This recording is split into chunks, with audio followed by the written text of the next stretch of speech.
नमो तस्स भगवतो अरहतो सम्मा सम्बुद्धस्स। नमामि बुद्धं गुणसागरन्तं नमामि धम्मं सुगतेन देशितं नमामि संघं मुनिराज सावकं। नमो बुद्धाय नमो धम्माय नमो संघाय।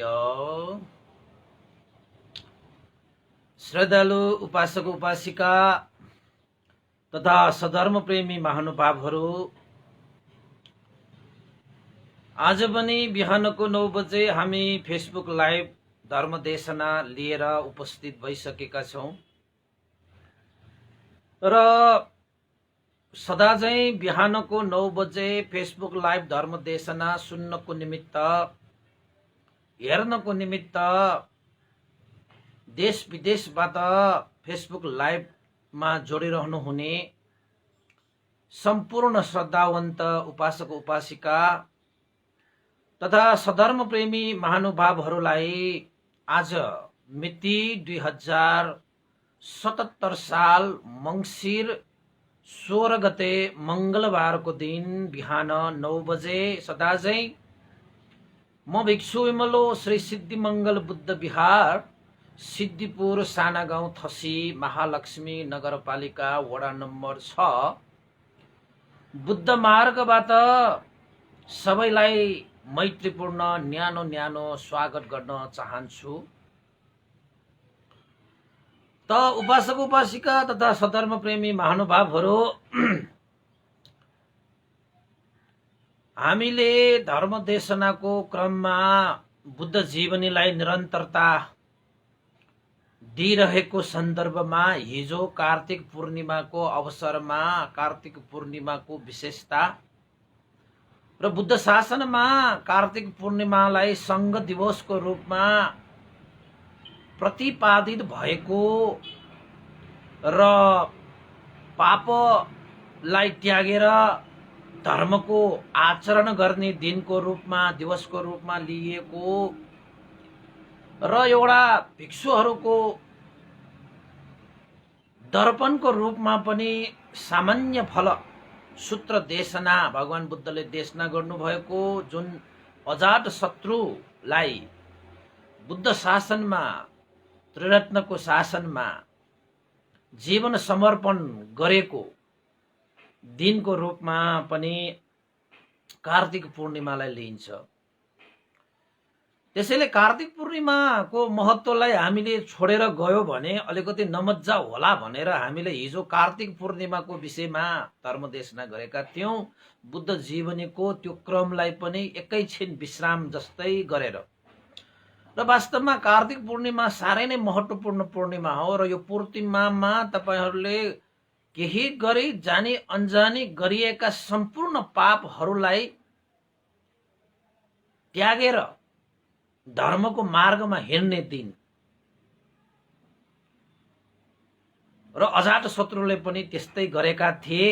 सम्पूर्ण पञ्चमहापापमा पर्ने पितृ हत्या जस्तो महान अपराध गरेका व्यक्तिले पनि अब आइन्दा जिन्दगीमा यस्तो हुने छैन र यो जति पनि जीवन बाँकी छ यो जीवनलाई भए पनि मैले सुन्दर तरिकाले, श्रेष्ठ तरिकाले, उत्तम तरिकाले, पनित तरिकाले बिताउने छु भनेर अजात शत्रु जस्तो व्यक्ति पनि बुद्धं शरणं गच्छामि, धम्मं शरणं गच्छामि, संघं शरणं गच्छामि भनेर त्रिरत्नको शरणमा गएर जीवन समर्पण गरेको त्यो पूर्णिमालाई हामीले कसरी छोड्न सकिन्छ? त्यसैले अब कतिले बुझ्यो होला, कतिले बुझेन होला, त्यो आफ्नो ठाउँमा छ। त धर्मदेशना गर्ने क्रममा भन्दिएको त्यो कर्तव्य धर्म भएको कारणले गर्दाखेरि हिजो मैले तपाईहरुलाई त्यो पूर्णिमाको विशेषता देशना गरेको र हामी मान्छेहरू पनि तपाईले जतिसुकै तपाई धर्मात्मा भने पनि हाम्रो जीवनमा पनि त्यस्ता जानी नजानी अनेकन हामीले गल्ती भूल अपराधहरू गरिरहेका हुन्छौं, अकुशल कर्महरू गरिरहेका हुन्छौं। त्यसैले चाहिँ हामीले यो अधिष्ठान गर्नुपर्छ कि अब पहिला बितेर गएका हैन जति पनि कर्महरू छन् भए गरे त्यसको अब तपाईले चाहिँ पश्चाताप गरेर तपाईले त्यसको लागि चाहिँ अब चिन्ता लिएर हुनेवाला त केही पनि छैन। त अहिले जति पनि जीवन बाँकी छ हाम्रो, त्यो जीवनलाई भए पनि हामीले सुवर्णमय हैन उत्तम श्रेष्ठ पनित तरिकाले जीवन यापन गर्नको निमित्त बुद्धं शरणं गच्छामि, धम्मं शरणं गच्छामि, सङ्घं शरणं गच्छामि किन नभन्ने, र त्यही विशेषता बोकेको त्यो पूर्णिमा हो।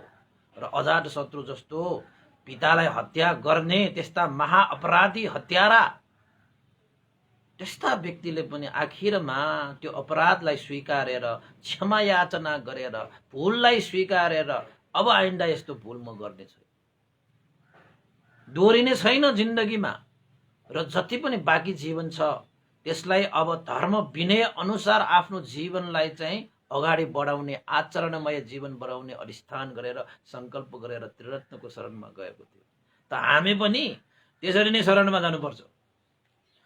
त्यसैले तपाईलाई थाहा छ होला, तपाईको चाहिँ बोधिसत्व बुद्धहरूको स्थानहरूमा हिजोको पूर्णिमा त साह्रै मेला पो लाग्छ त हो, धर्म कर्म गर्नको निमित्त।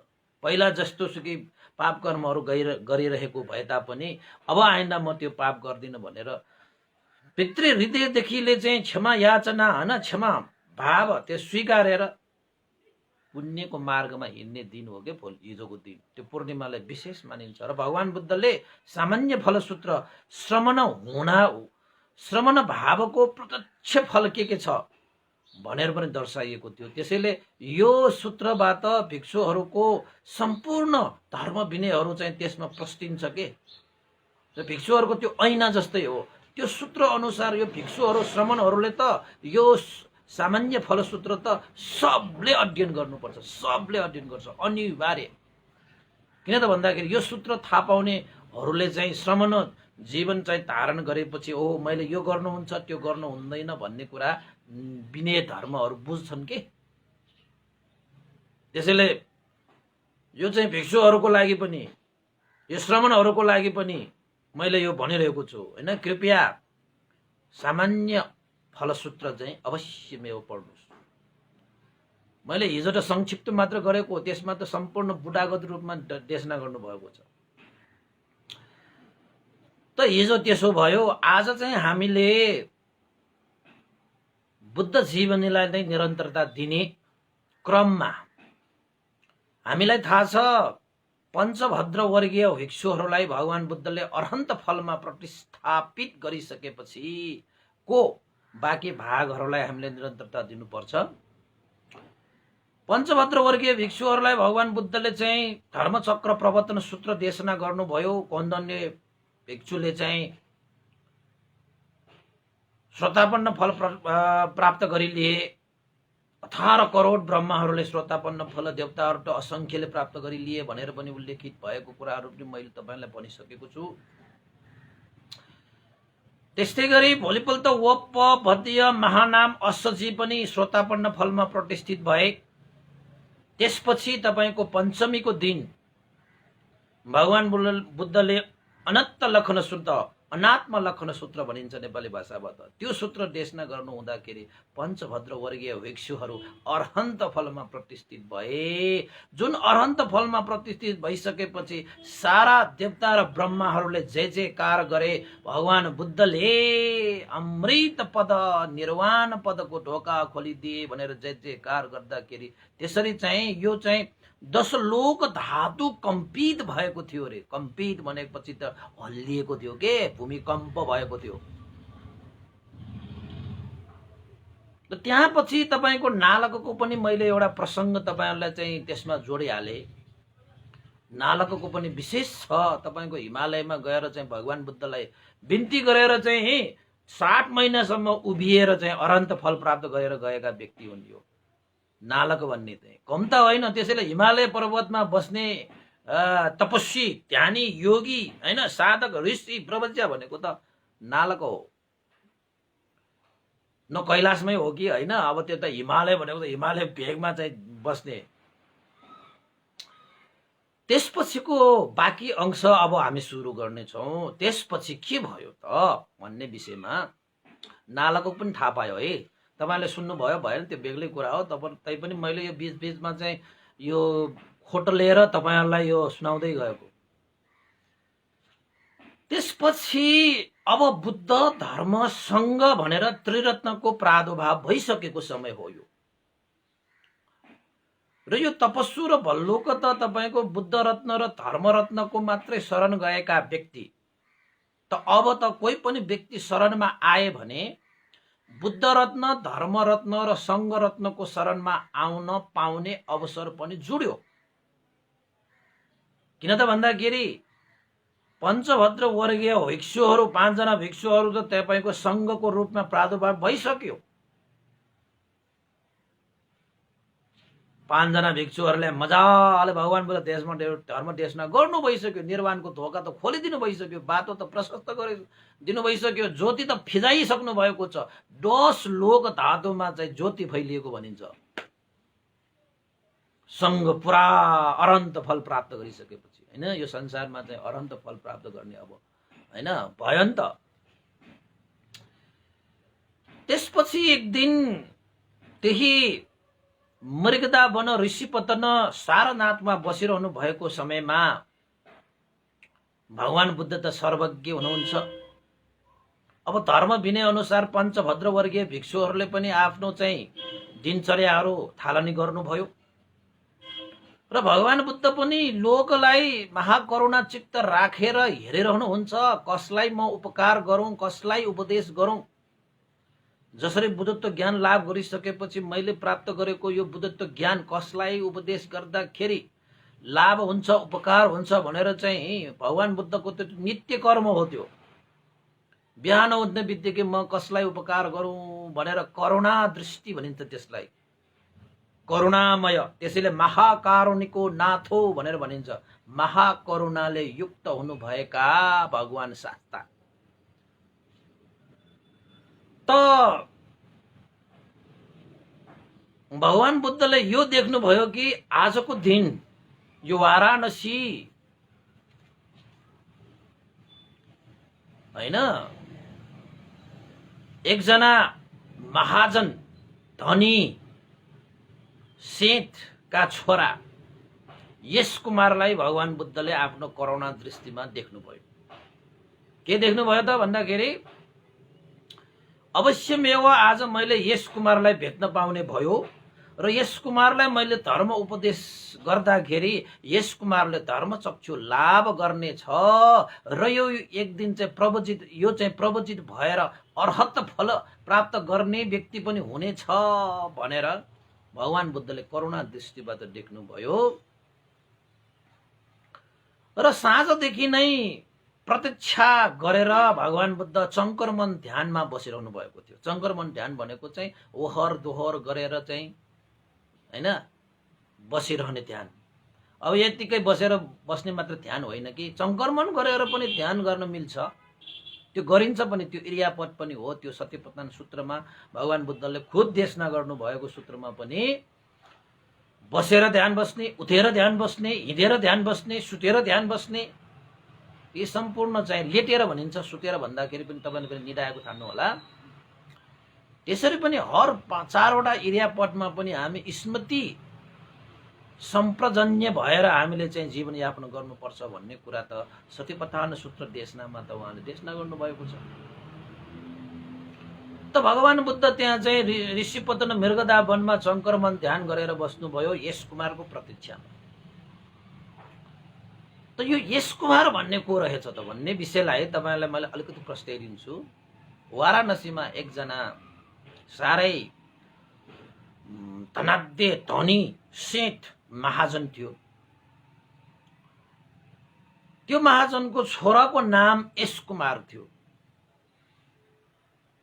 त यस कुमार यति सुख सहेलमा हुर्केको थियो कि उसलाई यो एउटा पुगेन, त्यो एउटा पुगेन, भौतिक रूपमा काम सुख रूपमा, भौतिक सुखको रूपमा यो एउटा मलाई पुगेन भन्ने कुनै पनि त्यस्तो सुख थिएन जुन सुख चाहिँ यस कुमारले नभोगेको होस्।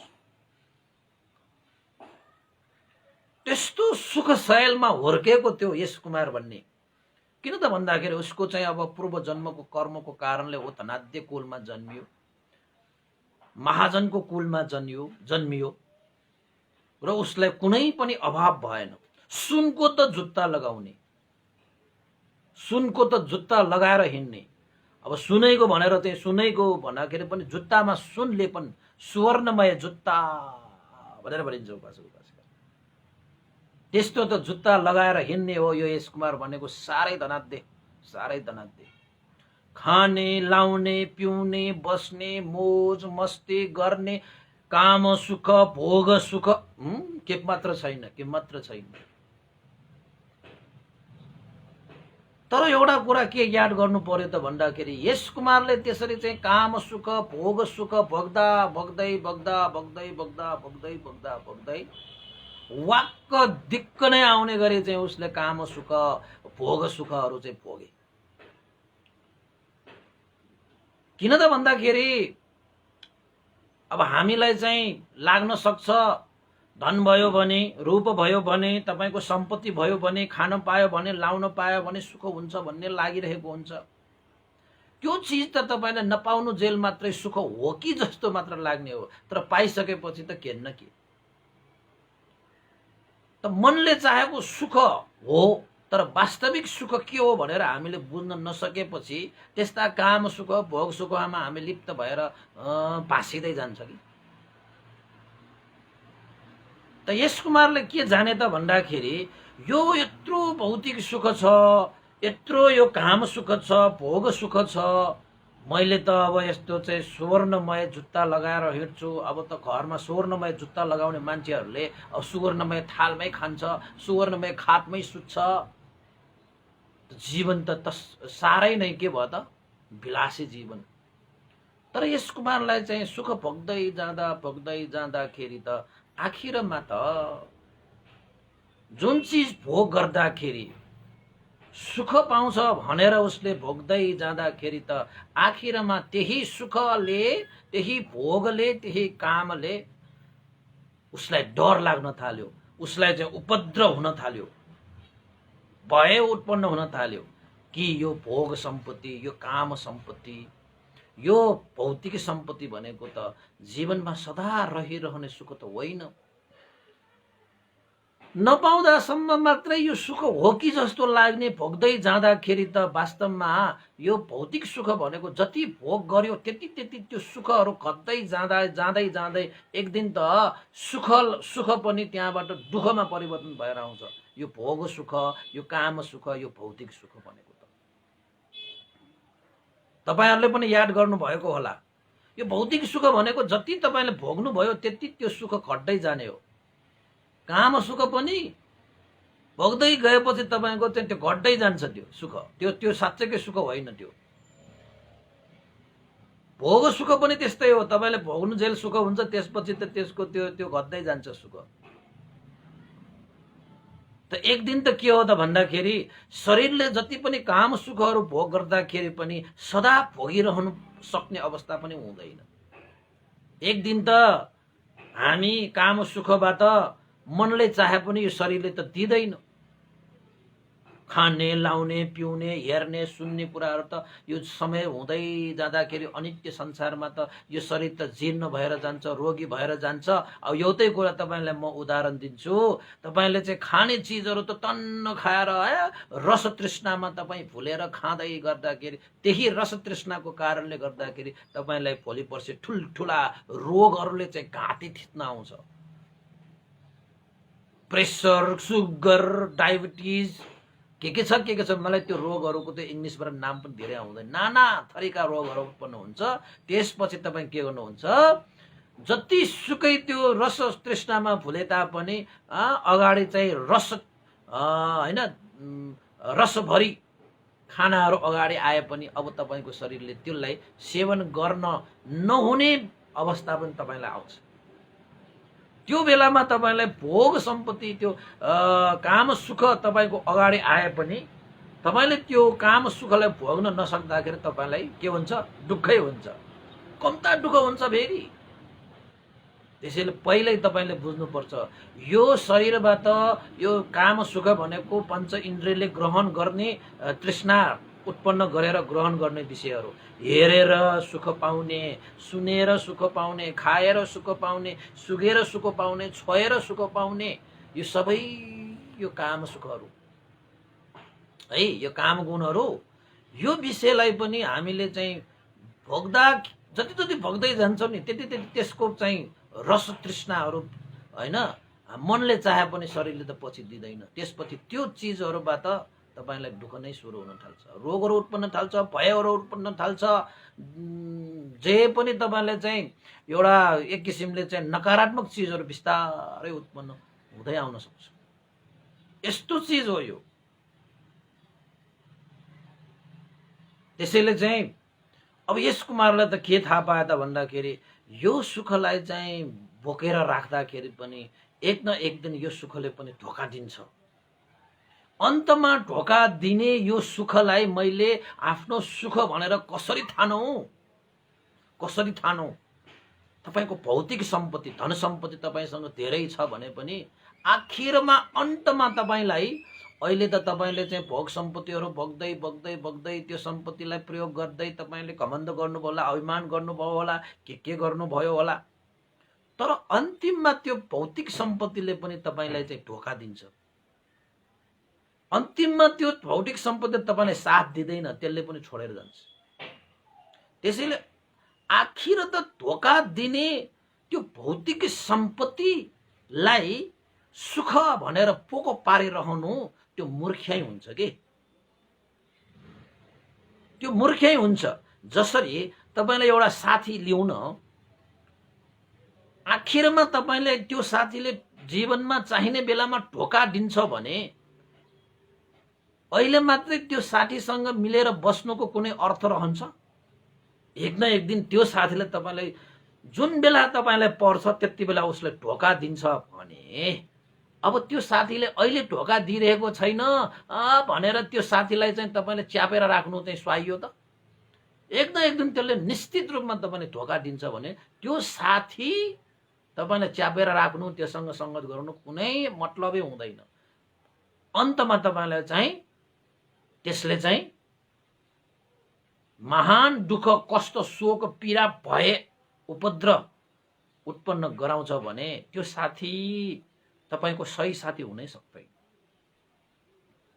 सही साथी हुनै सक्दैन। उपासक उपासिकाहरू, अब यो घर, यो खेत, यो जग्गा, यो जमिन, यो भौतिक, यो चाहिँ तपाईको चाहिँ हीरा मोती जवाहरलाल पन्ना अहिले पाउँदाखेरि कति सुख जस्तो, तर वास्तवमा तपाईलाई यी चीजहरूले पनि अन्तिममा ढोकाइदिन्छ। सदा सर्वदा यसले तपाईलाई साथ दिँदैन। त्यसैले यी चीजहरूलाई तपाईको जीवनको सुखै हो भनेर चाहिँ धारण गर्नु मूर्खै हुन्छ के। यसलाई त हामीले के बुझ्नुपर्छ त भन्दाखेरि जीवन जिउनुसम्मको लागि यो आधारभूत आवश्यकता परिपूर्तिको लागि यो एउटा साधन मात्रै हो, यो साध्य होइन भनेर बुझेर यो साधन हो, साध्य चाहिँ के हो त? जीवनलाई सदा सर्वदा हामीलाई धोका नदिकन जीवनलाई सुख शान्ति दिने विषयवस्तु के हो त्यो चीजलाई पनि हामीले बुझ्नुपर्छ। हुन त यो भौतिक सुख, यो काम सुख आदि इत्यादिहरूलाई पनि यो साधनको रूपमा मात्रै हामीले प्रयोग गर्ने किसिमले ज्ञान जगाउनु पर्यो, आवश्यकता पूरा गर्नको निमित्त मात्रै हो यो धन सम्पत्ति भनेको चीज पनि। तर यसले चाहिँ सदा सर्वदा हामीलाई साथ दिँदैन, यसले त एक दिन धोका दिन्छ। त्यसले जतिसम्म यसले चाहिँ साथ दिने हो त्यतिसम्म मात्रै यसलाई प्रयोग गर्ने हो। त्यहाँपछि त मैले आफ्नो जीवनको लागि सदा सर्वदा साथ दिने त्यो सुखलाई पनि प्राप्त गर्नुपर्छ भनेर त्यो ज्ञान वृद्धि गरेर तपाईले त्यो सुख, त्यो सम्पत्ति पनि तपाईले कमाउनु पर्यो। जसलाई मनोसम्पत्ति, जसलाई पुण्य सम्पत्ति, जसलाई धर्म सम्पत्ति भनिन्छ।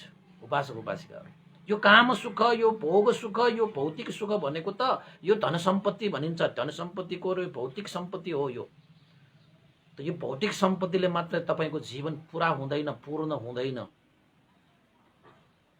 यसले त तपाईलाई धोका दिन्छ, यसरी नमज्जाले धोका दिन्छ। जुन बेला तपाईलाई आवश्यक पर्छ नि, तपाईले धनले पनि केही गर्दैन, यो रूपले पनि केही गर्दैन, यो धन सम्पत्ति, यो घर खेत जग्गा जमिनले पनि केही गर्दैन। त्यति बेला चाहिँ तपाईँको यो आफूले चाहिँ दिन रात बोकेर हिँडेको यो शरीरले पनि तपाईँलाई धोका दिन्छ भने एक दिन हेर्दै जानुहोस् न। अहिले नै हामीलाई दिनै धोका दिइरहेको छ, तर हामी धोका दिइरहेको चिजलाई बुझ्दैनौँ मात्रै हो। हरेक दिन तपाईँलाई यो शरीरले धोका दिइरहेको छ, पछि मात्रको के कुरा हो र? हरेक दिन धोका दिइरहेको छ। अब आफूले दिन रात 24 घण्टा बोकेर हिँड्ने यो आफ्नो आफ्नो मेरो मेरो भनेर नै यो शरीरले त यसरी हामीलाई धोका दिन्छ, त अरूको कुरा के गर्नु होइन र? त्यसैले यो चाहिँ साधन मात्रै हो है, उपासक उपासिका, साधन जीवनको यात्राको एउटा साधन मात्रै हो। जसले तपाईँको चाहिँ जीवनमा के कामहरू पर्दाखेरि सरसामान हुन्छ नि त्यो प्रयोग गर्ने, त्यही सरसामानहरू जस्तै मात्रै हो यो सुखहरू बनेको छ। साँच्चैकै तपाईँको चाहिँ सही सुख होइन यो। यसले भय निम्त्याउँछ, यसले उपद्रव निम्त्याउँछ। उपद्रव निम्त्याउने यस्तो सुखलाई, उपद्रव भय निम्त्याउने यस्तो सुखलाई सही सुख भनेर हामीले कसरी ग्रहण गर्न सकिन्छ उपासक उपासिकाहरू? यो त हुनै सक्दैन। त्यसैले यहाँबाट मात्रै त्यस्तो सुख शान्ति पाउने भए त यश कुमार तपाईँको हो। यश कुमार भनेको चाहिँ महाजनको पुत्र छोरा। अब सुनको जुत्ता लगाउने भने सुनको जुत्ता लगाउने, सुनको खातमा सुत्ने, सुनको थालमा खाने महाजन पुत्र। अब त्यो व्यक्तिले चाहिँ ओहो उपद्रव, ओहो भय भनेर चाहिँ मनमा धारण गर्यो। ओहो यो संसारमा चाहिँ जति पनि हामीले सुख भनेर ग्रहण गरिरहेका यो वास्तविक सुख त होइन, यसबाट त भय उत्पन्न हुन्छ, उपद्रव उत्पन्न हुन्छ रहेछ बाबा। यस कुमारले बुझिलिएको, यस कुमारले बुझिलिएको।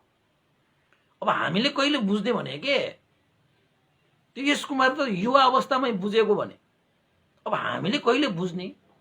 यस कुमार त यस्तो एउटा पुण्यवान त्यो पुत्र हो, युवा अवस्थामा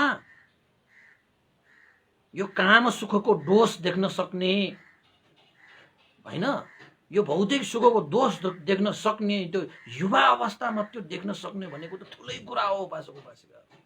युवा अवस्थामा त खाने पिउने मोज गर्ने मस्ती गर्ने रमझम गर्ने समय, त्यो समयमा पनि सही धर्मलाई अँगालेर त्यस्ता मोज मस्ती रस रङ्गलाई त्याग्न सक्नु भनेको त ठुलै कुरा हो, ठुलै कुरा हो। हामी के भन्छौँ थाहा छ?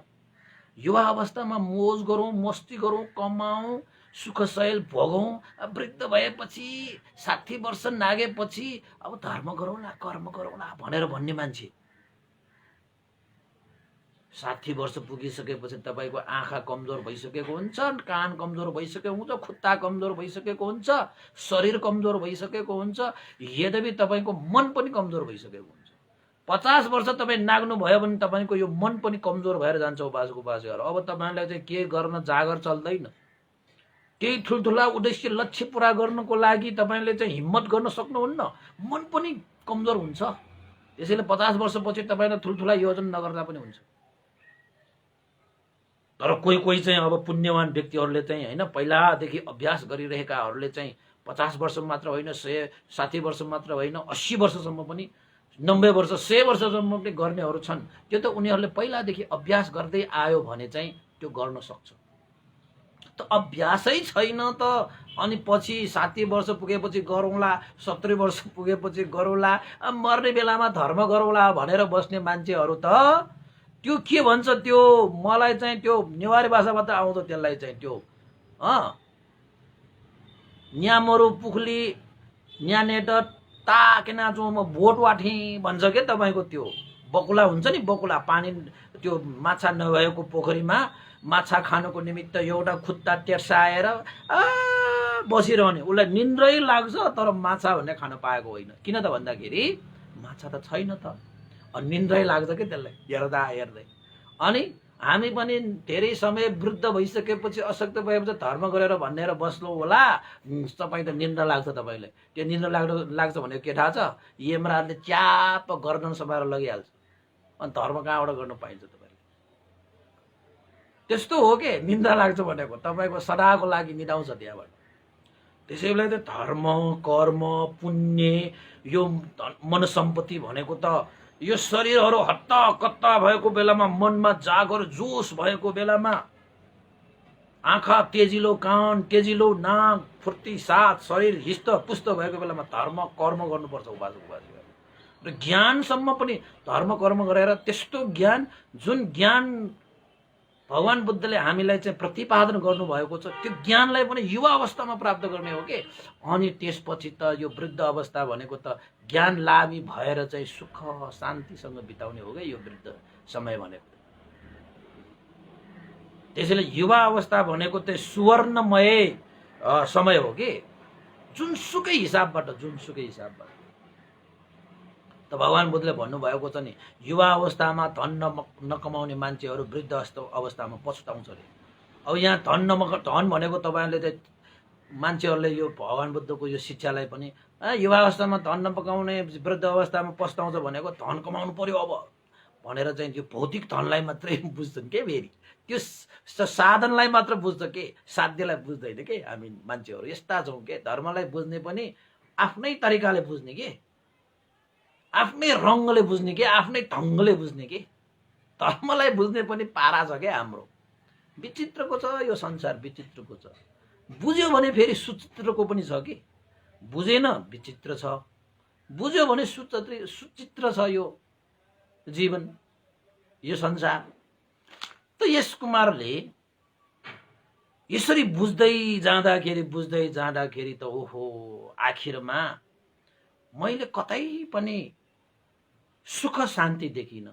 जता हेर्छु उपद्रव देख्छु, जता हेर भय देख्छु म। किन त भन्दाखेरि यो संसारिक यो माया मोह भौतिक यो काम यो भोग भनेको त यो त एउटा मृग तृष्णा जस्तो हो, यो भ्रम हो, यो वास्तविकता केही पनि हुँदैन यसले।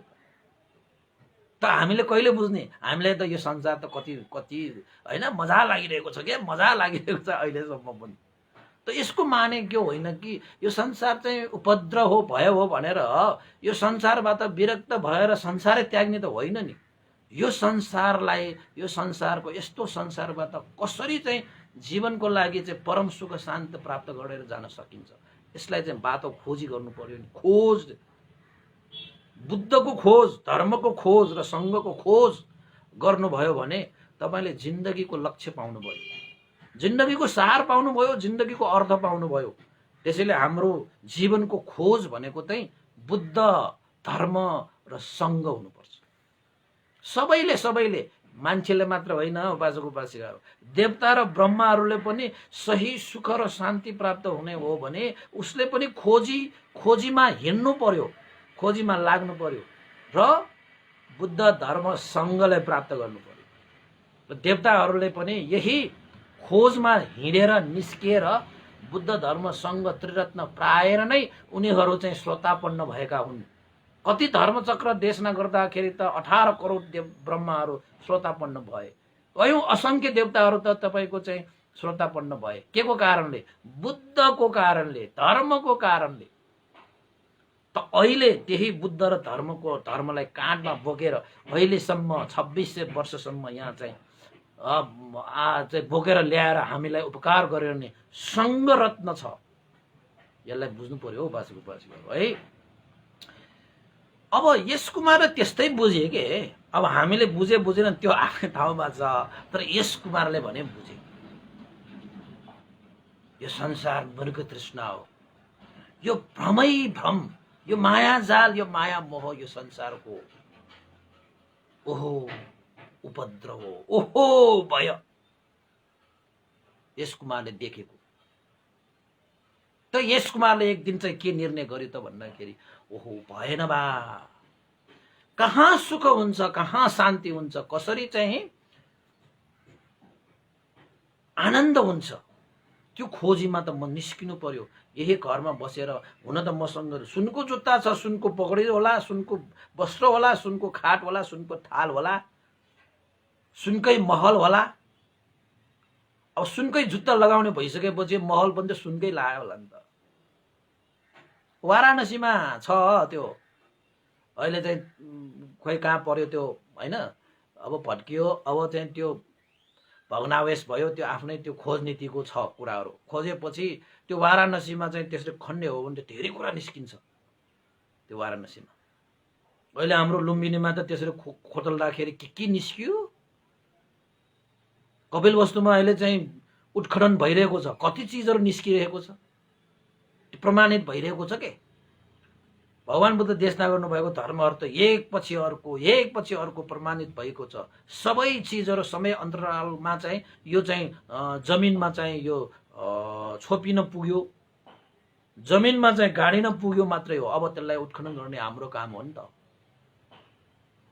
यस कुमारले एक दिन चाहिँ के सोच्यो त भन्दाखेरि, अब मैले चाहिँ यो घरमा बसेर यहाँ यो काम सुख, यो भोग सुख, यो भौतिक सुखलाई भोग गरेर मात्रै साँच्चैकै सुख त पाएन त। अब हामी त्यस्तो सुख भोग गर्न नपाएको कारणले त्यस्तोमा सुख हुन्छ होला भनेर हामी त्यो सुखमा दौडिरहेका छौँ कि। त यस कुमारले भोगिसकेको भएर उसले थाहा पाइसक्यो कि यो वास्तवमा सुख होइन। तपाईहरुलाई पनि त्यस्तै लाग्छ कि नभोगेसम्म मात्रै त्यो सुख होला कि जस्तो लाग्ने, त्यो भोगेपछि त तपाईहरुले पनि अनुभव गरेको होला। मेरो जिन्दगीमा पनि मैले यो एउटा सामान भयो भने धेरै सुख हुन्छ कि भने जस्तो पनि लाग्ने पहिला पहिला त्यस्तो थियो। त्यो पाउँछ तर के पनि होइन रहेछ। नपाउन्जेल मात्रै हो प्राप्तिको दौडमा दौडिनु, प्राप्त भइसकेपछि के न के। त यस कुमारले चाहिँ एक दिन के गर्नुभयो त भन्दाखेरि, ओहो उपद्रव, ओहो भय भन्दै यस कुमारले त तपाईको घर त्याग्यो नि। के को लागि त भन्दाखेरि सुख र सही, सुख र शान्तिको खोजीमा यस कुमारले चाहिँ गृह त्याग गर्यो नि त। जंगलमा छिर्यो। बुवा आमाले जति सुकै धन, जति सुकै काम, जति सुकै चाहिँ यो भौतिक सुख दिँदै रहँदाखेरि पनि यस कुमारले भोग्दै जाँदाखेरि त थाहा पाए होइन रहेछ। यो संसार यो चाहिँ भ्रम रहेछ, मृग तृष्णा रहेछ। मैले नभोगेको सुख के छ जिन्दगीमा, सब कुछ भोगिसके त वास्तवमा सही सुख त छैन रहेछ। अब बाँकी सुख भोग्नु पर्ने बाँकी सुख छँदै छैन यस कुमारसँग। भौतिक रूपमा काम सुखको रूपमा, भोग सुखको रूपमा छैन भने छैन। त्यस्तो धनी पनि, त्यस्तो धनी पनि। त्यसपछि एक दिन साँझतिर घर सर त्यागेर निस्के,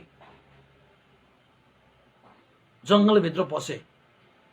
जंगलमा मंगल भनिन्छ नि त हो भाषाको भाषिकहरू। त्यति बेला यस कुमारले पनि त्यो मंगल ठान्यो होला। त्यहाँबाट चाहिँ जंगलतिर पस्यो। जंगलतिर पस्दाखेरि कहाँ पुगे त भन्दाखेरि भगवान बुद्ध चाहिँ विराजमान हुनुभएको त्यो मृगदा वन ऋषिपतन सारनाथको जंगलमा त्यहाँ भित्र पस्न पुग्यो। त्यसरी उसको पाइलाहरू चाहिँ खोजीको लागि चाहिँ त्यो पाइला उता बढ्नुको कारण के हो त भन्दाखेरि त्यो यस कुमारले पहिलाको जन्ममा थुप्रै पारमिताहरू पूरा गरेर आएका थिए, थुप्रै पुण्यहरू गरेर आएका थिए। त्यही भएर उसको पाइला भगवान बुद्धतिर चाहिँ हिँड्न पुग्यो कि। नत्र भने त कहाँ जाउँ, कसो जाउँ। मनमा चाहिँ उपद्रव मात्र उत्पन्न भइरहेको छ, भय मात्र उत्पन्न भइरहेको छ। ओहो उपद्रव, ओहो भयो भनेर कराउँदै त्यो यस कुमार त कहाँ गयो त भन्दाखेरि ऋषिपतन मृगदा वनतिर उसको पाइला अगाडि बढेछ। त्यो पनि उसको पुण्यको कारणले त्यो पाइला उता अगाडि बढेको हो कि। अर्को पनि जंगलमा जान सक्थ्यो नि त, किन गएन त भन्दाखेरि उसको पहिलाको त्यो संस्कारले उसलाई घचेट्यो कि। पहिलाको संस्कारले उसलाई भगवान बुद्ध सामुन्ने चाहिँ तानेर लग्यो कि। कोही कहिले चाहिँ भगवानले तानेको भन्छन् नि, कोही हो त्यो वृद्धहरू, त्यो आमाहरूले त्यसो भन्छ, मलाई त भगवानले नि तानेको हो भनेर भन्छन्।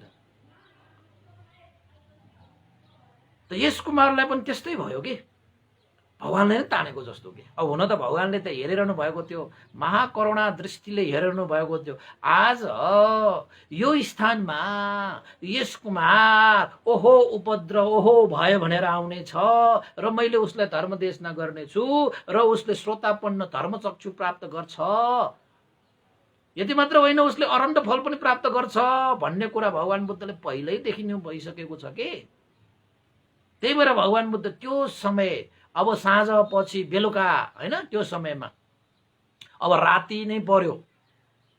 त्यो रातमा भगवान बुद्ध संक्रमण गरिरहनु भएको भने संक्रमण गरिरहनु भएको, संक्रमण भनेको मतलब संक्रमण ध्यानमा बसिरहनु भएको भनेको हो, पर्खेर बसिरहनु भएको के। यद्यपि आफू नसुतिकन आराम नगरिकन भगवान बुद्ध प्रतीक्षामा बसिरहनु भएको। अवश्य आउँछ त्यो यस कुमार नभन्दै त्यो रात, त्यो चाहिँ साँझ, त्यो राति यस कुमार त त्यो जंगलमा कराउँदै आएको, ओहो उपद्रव, ओहो भय भनेर उसलाई त मनमा यस्तो लाग्यो कि ओहो संसारमा उपद्रै उपद्र छ, भयै भय छ। मैले यस्तो सुखहरू भोग गरिसकेँ कि जुन सुख यो संसारमा कसले भोग गर्न सक्ला। त्यस्तो सुख भोग गर्दाखेरि पनि वास्तविक सुख चाहिँ छैन रहेछ। ती सम्पूर्ण सुखले त आखिरमा जीवनमा धोका दिने रहेछ। त्यसैले यो भ्रम हो, यो मृग तृष्णा हो। त्यसैले उपद्र छ है, उपद्र छ, ओहो भय भनेर चाहिँ यस कुमार चाहिँ त्यसरी चाहिँ जंगलमा कराउँदै आइरहेपछि आखिरमा त्यसका पाइला, यस कुमारका पाइलाहरू भगवान बुद्धको सामुन्ने नै आयो। तो भगवान बुद्धले यस कुमारलाई ओहो उपद्रव, ओहो भय भनेर चाहिँ मुखबाट त्यस्तो शब्दहरू निस्किएर चाहिँ भय त्रास मात्रै देखिरहेको त्यो हो। यस कुमारलाई भगवान बुद्धले सम्बोधन गर्दै भन्नुभयो, हे यस कुमार यहाँ आओ, यहाँ उपद्रव छैन, यहाँ भय छैन, यहाँ आओ भनेर भगवान बुद्धले चाहिँ मैत्री करुणा प्रसार गरेर यस कुमारलाई बोलाए। भगवानले तानेको जस्तो भयो क्या त्यो चाहिँ। त त्यति बेला यस कुमारलाई ओहो म त संसार उपद्रव भनेर हिँडेको मान्छे, म त संसार भए भनेर हिँडेको मान्छे, त भगवान बुद्धले बोलाउँदैछ यहाँ उपद्रव छैन, यहाँ भय छैन, हे यस कुमार यहाँ आओ भनेर बोलाइरहेको छ। अब जसलाई उपद्रव छ, जसलाई भय छ, यहाँ आओ, यहाँ उपद्रव छैन, यहाँ भय छैन भनेर बोलाएपछि त मनमा शान्ति हुने भयो नि त, मनमा आनन्द हुने भयो नि त, प्रीति उत्पन्न हुने भयो नि त। यहाँ उपद्रव छैन, यहाँ भय छैन भन्ने शब्द सुन्नु मात्रले पनि यस कुमारको मनमा शीतल छाइयो। यस कुमारको मनमा चाहिँ शान्त भएर आयो। ओहो उपद्रव नभएको स्थान पनि छ रे, उपद्रव नभए भय नभएको स्थान पनि छ रे। भगवान बुद्धले त यहाँ आओ भनेर बोलाइरहेको छ, किन नजाउँ, म त यहीको खोजीमा निस्केको मान्छे। हात जोडेर यस कुमार चाहिँ भगवान बुद्धको अगाडि जानुभयो। यस कुमार भन्थे, मैले त सारा चीजमा उपद्र देखि, भय नै भय देखि, तपाईले मलाई बोलाउनु भयो, यहाँ आओ हे यस कुमार, यहाँ उपद्र छैन, यहाँ भय छैन। भगवान भन्थे मलाई त्यो उपद्र नभएको, त्यो भय नभएको त्यो सुख र शान्ति देखाइदिनुहोस्, म यहीको खोजीमा निस्केको। त भगवान बुद्धले संक्रमण स्थानबाट तपाईको चाहिँ ओर्लेर चाहिँ एउटा आसन बनाएर यस कुमारलाई बोलाइसकेपछि, यस कुमार आइसकेपछि त भगवान बुद्धले यस कुमारलाई भने, हे यस कुमार सुन, सुख र शान्तिको मार्ग सुन। जुन मार्गमा उपद्र छैन, जुन मार्गमा भय छैन, ध्यान दिएर सुन। हे यस कुमार ध्यान दिएर सुन, तिम्रो कल्याण हुनेछ, तिम्रो मंगल हुनेछ, तिम्रो जय हुनेछ, उपद्र र भयबाट मुक्त हुनेछ। तथागत भगवान शास्त्र तिमीलाई त्यो मार्गमा हिँडाउन खोजिरहेको छ, त्यो सुख र शान्ति प्रदान गर्न खोजिरहेको छ।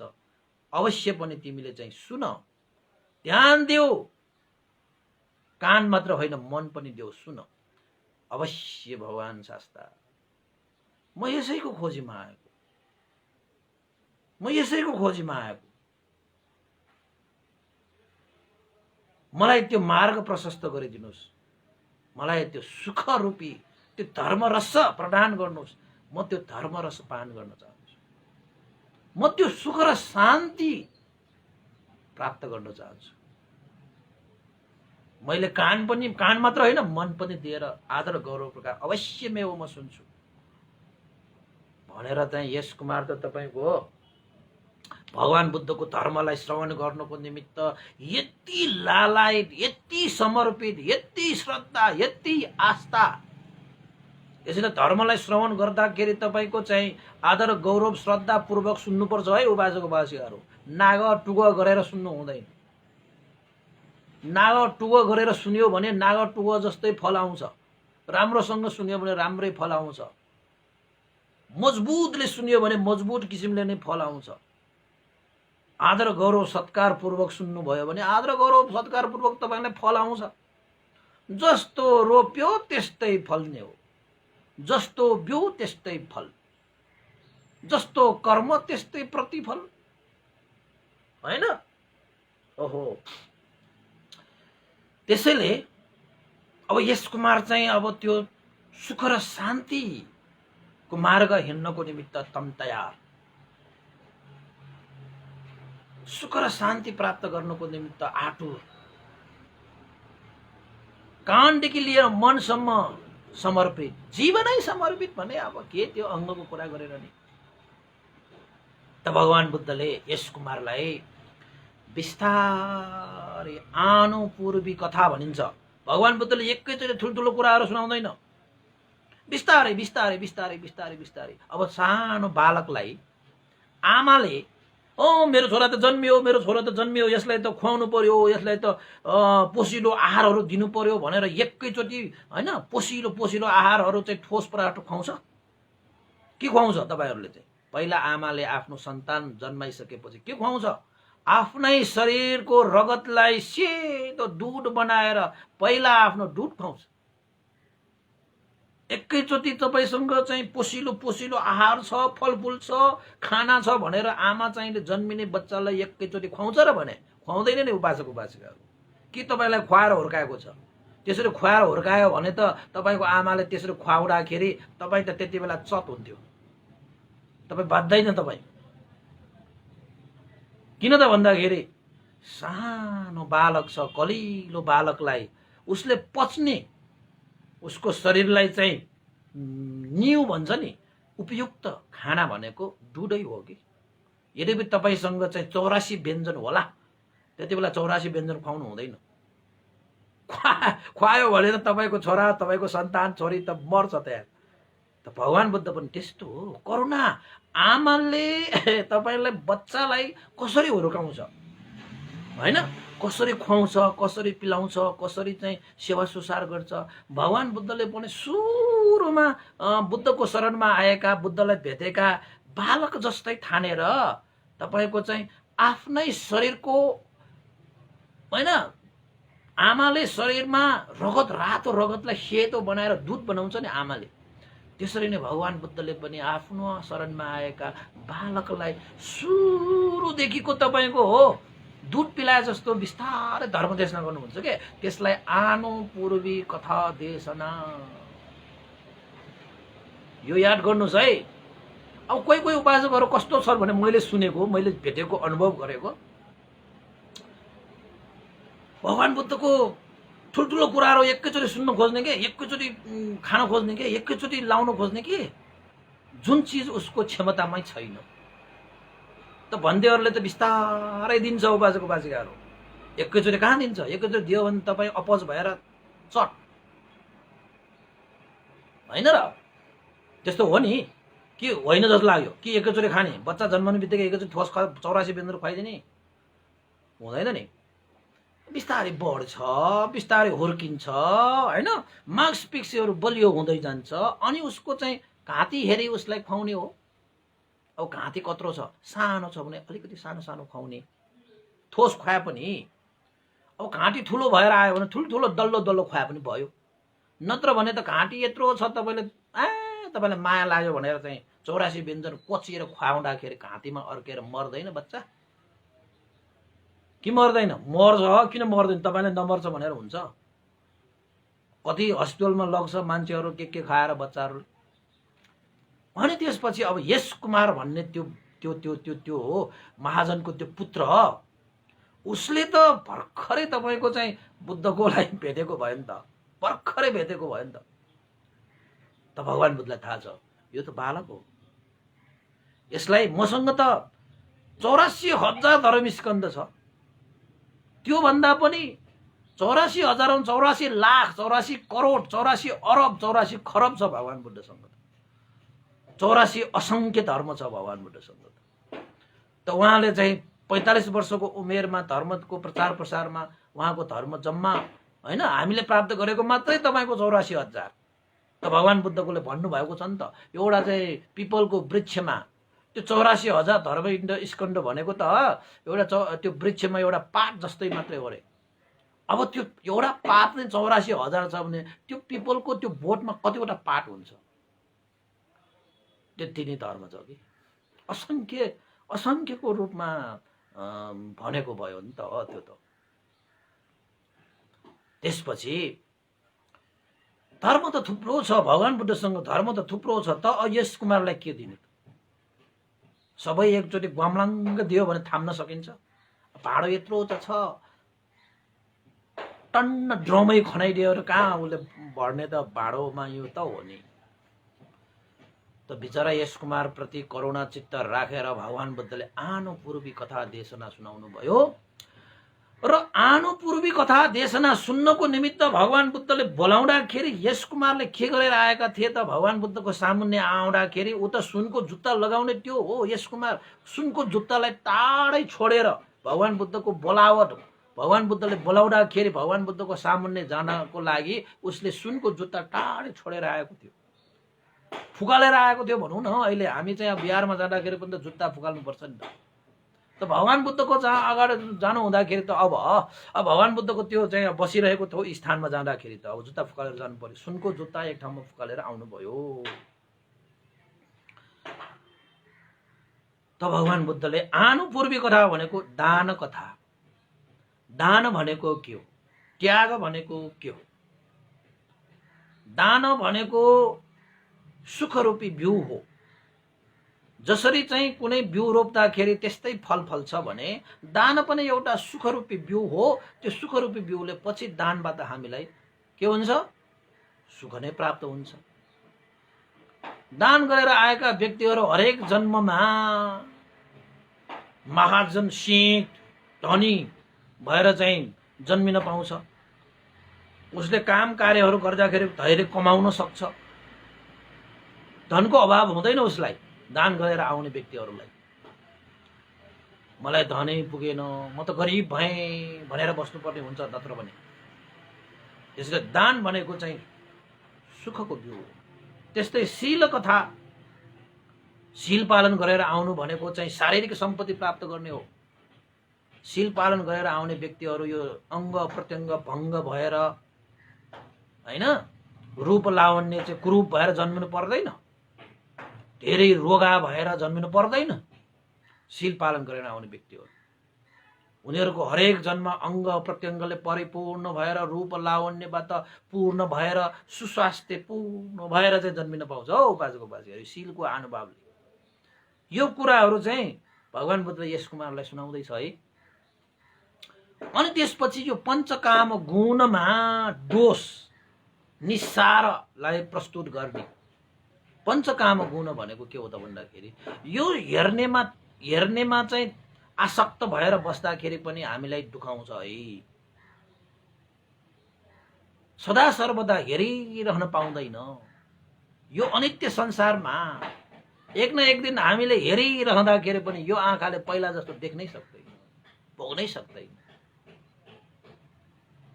र जुन चिज देखिरहेको छ त्यो चिज पनि सदा सर्वदा त्यस्तै रहँदैन। त्यो पनि परिवर्तन भएर बिलाएर जान्छ, त्यो पनि विनाश भएर जान्छ। हामीले अहिले हेरेको जस्तो कुनै पनि चिज हुँदैन। त्यो हेर्ने नेत्र पनि हुँदैन, त्यो हेरेको यो चिज भनेर थाहा पाउने मन पनि त्यो हुँदैन। र जुन चिज हामीले देख्यौँ नि, त्यो जुन दृश्य छ नि, रूप छ नि, त्यो पनि सदा सर्वदा त्यो रहँदैन। त हामीलाई चाहिँ कस्तो मन पर्छ त भन्दाखेरि हामीले देख्दाखेरि आहा भनेको चिज सदा सर्वदा त्यस्तै भइरहोस्, त्यस्तै हेरिरहन पाओस्, त्यस्तै मन भइरहोस् भनेर हामी चाहन्छौँ। तर वास्तवमा त्यो हुँदैन। खानेमा पनि त्यस्तो हुँदैन, सुन्नेमा पनि त्यस्तो हुँदैन, छुनेमा पनि त्यस्तो हुने, भोग्नेमा पनि त्यस्तो हुँदैन। यो पञ्चकाम गुणको दोष भगवान बुद्धले चाहिँ यस कुमारले देशना गर्नुभयो उपासक उपासिका। त्यसैले तपाईले यो पञ्चकाम गुणमा कहिले पनि आसक्त नहुनुहोस्। आज राम्रो देख्यो भने बस राम्रो मात्र ठान्नुहोस्, सदा सर्वदा त्यस्तै हुनुपर्छ भने त्यो प्रति चाहिँ आसक्त नहोस्। हेरेर पनि कुनै चिजमा आसक्त नहुनुहोस्, सुनेर पनि केही चिजमा आसक्त नहुनुहोस्, सुगेर खाएर छोएर आसक्त चाहिँ नहुनुहोस्। तृष्णाबाट चाहिँ बच्नुहोस्। तन्हा पचयो उपादान, तृष्णाबाट उपादान उत्पन्न हुन्छ। तपाईको हेरेर सुगेर खाएर छोएर तृष्णा उत्पन्न भयो भने उपादान उत्पन्न हुन्छ, जसको कारणले त्यो चिज नभई नहुने हुन्छ। त्यसपछि तपाईलाई साह्रै दुःख आइ नै पर्छ कि। यसलाई पञ्चकाम गुणको दोष भनेर भनिन्छ। खाने पिउने लाउने भोग्ने यो सारा चिज पञ्चकाम। यो चिजबाट चाहिँ हामीले चाहिँ आवश्यकता रूपमा त्यसलाई परिपूर्ति गर्ने मात्रै हो, त्यसमा आसक्त हुने होइन। चिसो भयो भने लाउने, न्यानो लुगा लाउने, तर आसक्त हुने होइन। भोक लाग्यो भने खाने, तर त्यो रसमै चाहिँ तपाईँ चाहिँ आसक्त भएर बस्ने होइन। केही कुराहरू सुन्नु पर्यो सुन्ने, आसक्तै भएर बस्ने होइन। हेर्नु पर्यो हेर्ने, छुनु पर्यो छुने, तर आसक्त भएर बस्ने होइन। यो साधन मात्र हो, यो साध्य होइन। यो चिजहरूले सार तपाईको जीवनलाई सार तुल्याउँदैन। सार तुल्याउन त तपाईको यो मनलाई शुद्ध बनाउनु पर्छ,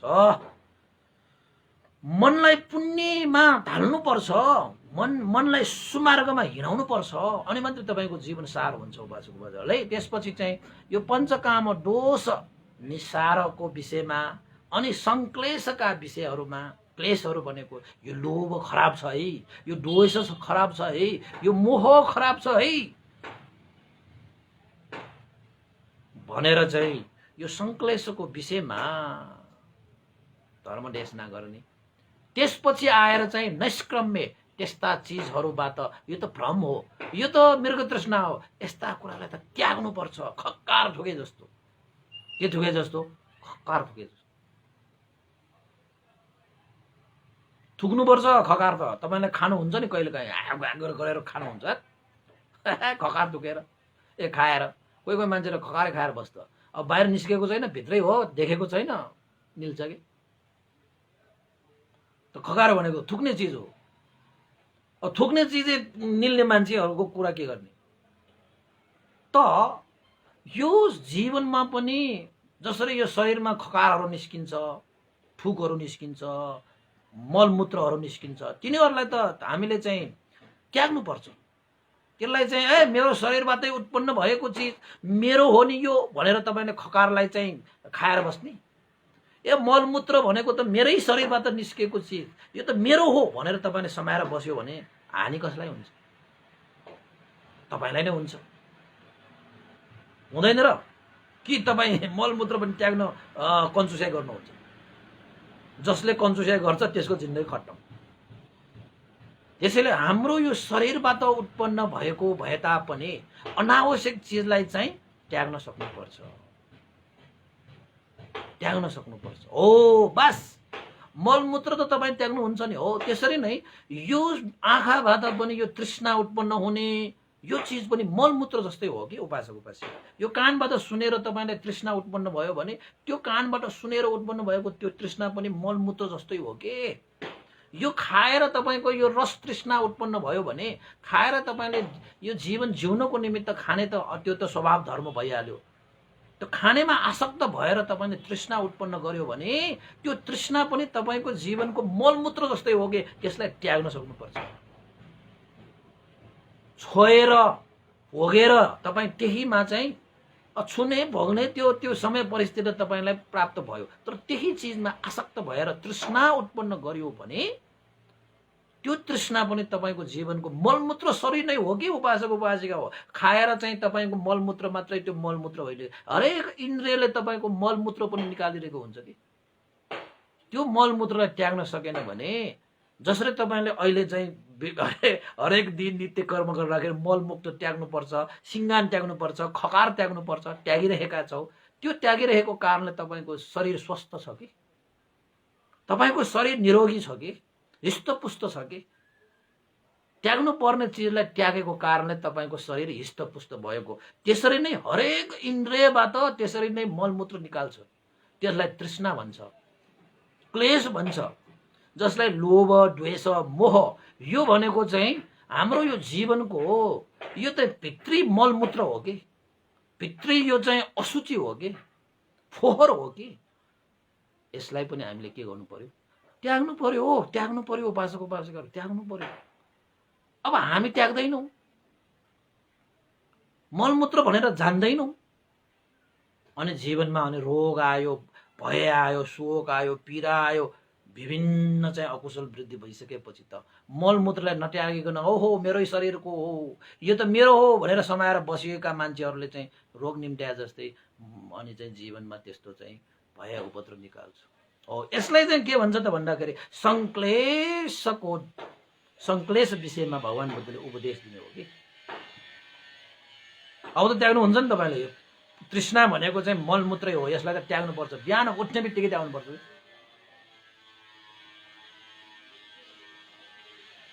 अब बुझ्ने कहिले भनेको के, यस कुमारले त बुझ्यो भने, यस कुमारले त बुझ्यो, त्यो युवा अवस्थामा त्यस्तो धनी मान्छेले बुझ्यो भने त भगवान बुद्धको कुरा सुन्दैछ।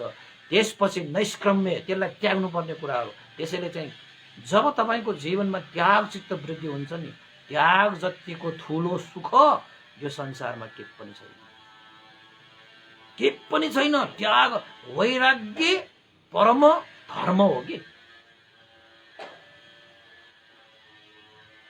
होइन? विरागो सेत्थो धम्मानङ भनेर भगवान बुद्धले भन्नुभएको छ। वैराग्य जस्तो सेत्थो धर्म, श्रेष्ठ पनित उत्तम पनित विमल धर्म नै वैराग्य धर्म हो।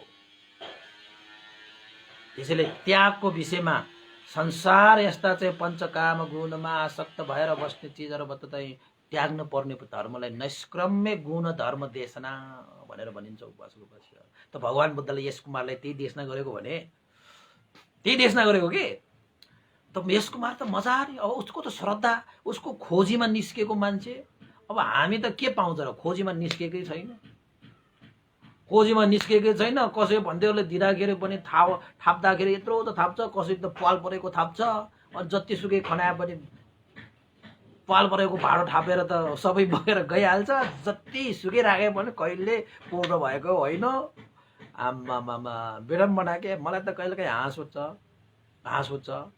के गर्ने अब? हाँसेर बसिरहनु पनि भएन, हाँस उठेर हाँस्नु भएन। हामी भिक्षुहरू रिस उठेर रिसाउनु भएन, हाँस उठेर हाँस्नु भएन। के गर्नु हुँदैन, संयम भएर बस्नुपर्छ, स्मृतिमा बस्नुपर्छ। त्यही हो। यस कुमारले त बुझ्यो दानको यस्तो फल हुन्छ, शीलको यस्तो फल हुन्छ, यो पञ्चकाम गुणको यस्तो दोष छ, र यो क्लेश भनेको चाहिँ मलमूत्र समान हो, र नैष्क्रम्य गुण धर्मको भनेको त्याग गर्ने के त्याग गर्ने। यो धनमा, यो टनमा, यो मनमा, यो जनमा, यो जीवनमा आसक्त भएर बस्ने होइन।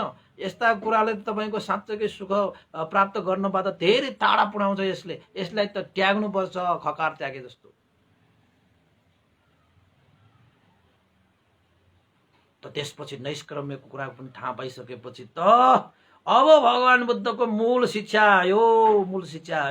त्यो मूल शिक्षा, त्यो भगवान बुद्धको चाहिँ सर्वोत्तम आर्य धर्म, चतुर आर्य सत्यलाई यो दुःख हो है, यो दुःखको कारण हो है, यो दुःखको निवारण हो है, यो दुःख निवारण गर्ने मार्ग हो है भनेर यो चारवटा कुरालाई देशना गर्नेलाई चतुर आर्य सत्य भनेर भनिन्छ। उपासक त भगवान बुद्धले अन्तिममा भगवान बुद्धको मूल शिक्षा, सर्वोत्तम शिक्षा यो दुःख हो है। जन्मिनु दुःख, वृद्ध हुनु दुःख, रोगी हुनु दुःख, मरण हुनु दुःख, प्रियजनहरूसँग बिछोड भएर बस्नु दुःख, अप्रियहरूसँग संयोजन भएर बस्नु दुःख, मनले चाहेको कुराहरू इच्छा पुरा नहुनु दुःख, र समग्रमा भन्ने हो भने यो पञ्चस्कन्ध नै दुःख हो।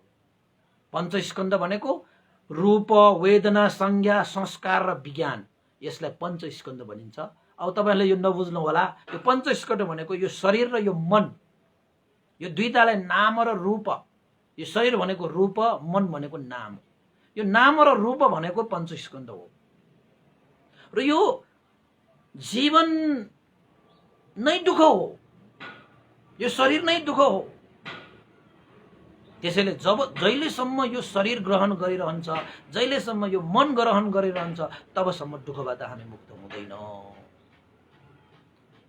यही दुःख हो त हामी यो शरीर जीवन पाइरहेका हुन्छौँ। अब सम्पूर्ण दुःखबाट मुक्त हुने भनेर तपाईँ चाहिँ दौडेर हुन्छ र भने तपाईँ दुःख बोकेर हिँड्दै म दुःखबाट मुक्त हुने भनेर आफूले नै बोकेर हिँडेको छ यो दुःख, त्यो दुःखबाट मुक्त हुने हो भने त्यो बोकिरहेको दुःखलाई त फ्याक्नु पर्यो नि। त्यो बोरालाई त कहाँ फ्याक्ने, फ्याक्नुहोस् न तपाईँ। अनि यो शरीर पनि धारण गर्ने, मन पनि धारण गर्ने, जीवन पनि धारण गर्ने, अनि दुःखबाट मुक्त हुने भनेर चाहिँ जस्तो सुकै शङ्ख बजाए पनि, डम्फु बजाए पनि अब कहाँबाट पाउँछ, पाउँदै। त्यसैले चाहिँ सम्पूर्ण दुःखबाट मुक्त हुनको निमित्त यो जाति जरा व्याधि मरण दुःखबाट अलग भएको त निर्वाण पुग्नुपर्छ उपासक उपासिका। त भगवान बुद्धले चाहिँ सुनाउनु भयो दुःख है। दुःखको कारण के हो? यो जन्म पाइरहनु पर्ने, भौचक्रमा चाहिँ हिँडिरहनु पर्ने कारण के हो? तृष्णा हो। होइन भने मैले त्यो मलमूत्र भनेर त्यसलाई त त्याग्नुपर्छ। तपाईको शरीरमा मलमूत्र त्यागेन भने तपाईको जिन्दगी एक दिन तपाईँ मलमूत्र नत्यागिकन बस्नुहोस् त तपाईको शरीर के हुन्छ, तपाईको दिमाग के हुन्छ, तपाईको मन के हुन्छ? त्यस्तै हो। यो तृष्णा पनि तपाईले चाहिँ शरीरमा मनमा राखिरह्यो भने त्यस्तै हो। तपाईले रोग लाग्छ, तपाईले भया हुन्छ, तपाईलाई हरेक चीज हुन्छ कि जीवन हुँदैन, नरकमय हुन्छ हैन। त्यस्तै गरी चाहिँ अब दुःख यो उत्पन्न भइरहेको कारण के हो? समुदय, दुःख समुदय सत्य, त्यो भनेको तृष्णा हो। काम तृष्णा, भव तृष्णा, विभव तृष्णा, तीन प्रकारको तृष्णा मैले हरेक दिन व्याख्या गरिरहेको छु। मैले आज चाहिँ धेरै व्याख्या गर्नु नपर्ला, हाम्रा उपासक पनि जानिसक्यो नि। यस कुमार जस्तै नहोला, तर यस कुमारको कमसेकम अंश जस्तो त भयो होला नि त, होइन र? त्यति भए पनि पुग्छ, त्यति भए पनि पुग्छ। उपासक उपासिकाहरू यस कुमार त कति पारमिता पुरा गरेर आएको। एक पल त सुन्दाखेरि श्रोतापन्न भएको मान्छे, पछि दोस्रो पल त सुन्दाखेरि त अरन्त भएको मान्छे त्यो। उसँग दाजेर पनि काम छैन हैन। त्योसँग नदाजौँ, दाज्न थाल्यो भने फेरि दुःख नै हुन्छ। त्यसपछि यस कुमारलाई त्यो दुःखको कारण तृष्णा हो भनेर पनि बुझाइसकेपछि दुःख निरोध सत्य, दुःख निरोध कहाँ हुन्छ त भन्दाखेरि यो 31वटा लोकमा जन्मिरहँदाखेरि मनुष्य होस्, देवता होस्, ब्रह्मा होस्, जहाँ जन्म लिए तापनि दुःख चाहिँ हुन्छ। दुःखबाट मुक्त भएको अवस्था भनेको त भवचक्रबाट मुक्त भएको अवस्था, निर्वाणलाई मात्रै दुःखको निरोध भनेर भनिन्छ। किन त भन्दाखेरि त्यहाँ जीवन छैन, त्यहाँ त जीवन जन्मिनु पनि पर्दैन, मर्नु पनि पर्दैन। न नाम छ, न रूप छ, त्यहाँ त परम सुख शान्त छ। त्यही हो दुःखको निरोध। त्यसपछि दुःख निरोध गामिनी प्रतिपदा, यो दुःख निरोध हुनको लागि, त्यो निर्वाण प्राप्त गर्नको निमित्त के मार्ग हिँड्नु पर्यो त भन्दाखेरि सम्मा दृष्टि, सम्मा संकल्प, सम्मा वाचा, सम्मा कर्मान्त, सम्मा आजीवा, सम्मा व्यायाम, सम्मा सति, सम्मा समाधि, यो आर्य अष्टाङ्गिक मार्ग नै दुःख मुक्तिको त्यो मार्ग भनेकै आर्य अष्टाङ्गिक मार्ग हो। 8वटा अङ्गले युक्त भएको मध्यम मार्ग हैन। त्यो कुरा तपाईले सुन्ने हो भने भिक्षु विमलो अफिसियलमा गएर तपाईले त्यो टाइप गर्नुहोस् न। अहिले यहाँ चाहिँ बुद्ध जीवनीमा यो सबै धर्म देशना त्यो आर्य अष्टाङ्गिकको मार्गको व्याख्या गर्यो भने लामो हुन्छ हैन। जीवनी आइरहेको भन्नाले यो शिक्षा त मैले दिइसकेको छु, त्यो पनि तपाईले सुन्नु होला। त भगवान बुद्धले यस कुमारलाई यो कुरा सुनाइसकेपछि यस कुमारले त ओहो तिर्खाएको मान्छेलाई पानी मिलेको जस्तो, थाकेको मान्छेलाई चौतारा मिलेको जस्तो, कोल्तो परेको मान्छेलाई सुल्तो पारेको जस्तो, अँध्यारोमा हिँडेको मान्छेलाई ज्योति मिलेको जस्तो, वाह! यस कुमारले त शरीर जीवन नै शीतल हुने गरी त्यो भगवान बुद्धको आनुपूर्वी कथा देशना सुनिसकेपछि यश कुमारले त धर्मचक्षु प्राप्त गरी लिए भनेको मतलब श्रोतापन्न फलमा प्रतिष्ठित भए। धर्मचक्षु प्राप्त गरे भने सुख र शान्तिको मार्गमा अब पर्यो, ढोका खोल्यो उसको। अब भित्र छिरेर चाहिँ अब अरन्त हुनु बाँकी छ। त्यस्तो अवस्था यश कुमारलाई प्राप्त भइसकेपछि ओहो यश कुमार त धन्य भगवान, धन्य सुगत, धन्य धन्य। जुन चीजको खोजीमा म निस्केको त्यो चीज मैले प्राप्त गरेँ। धन्य धन्य भो शास्ता, धन्य धन्य भगवान भनेर चाहिँ यश कुमार त भगवान बुद्धले पञ्चाङ्ग वन्दना गरे।